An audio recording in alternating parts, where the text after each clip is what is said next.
Tunashukuru kwamba tunakwenda kucheza na Yanga. Ni moja ya timu kubwa, mabingwa watetezi na ambao pengine wamekuwa na uzoefu wa kuchukua kikombe cha mashindano haya.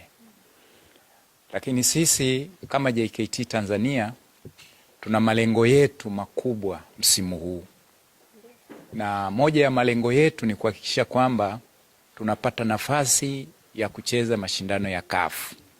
Sasa ili ucheze mashindano ya CAF, either uwe bingwa wa mashindano haya ya CRDB Federation Cup au uwe miongoni mwa timu zile 4 katika ligi kuu ya NBC Tanzania Bara. Sasa kupitia mashindano haya sisi tunaiona nafasi iko wazi. Tunakwenda kucheza na Yanga, ni mechi ya heshima ambayo tunahitaji Watanzania waamini kwamba JKT ni timu ya aina gani. Lengo letu katika mechi hii ni kuhakikisha tunapata matokeo chanya.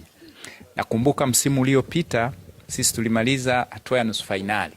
Sasa kwa mtu ambaye anafanya vizuri, harudi nyuma au asimami pale pale, anasonga mbele. Na hayo ndo maelekezo ya timu yetu, kwamba msimu huu lazima tuvuke pale tulipoishia.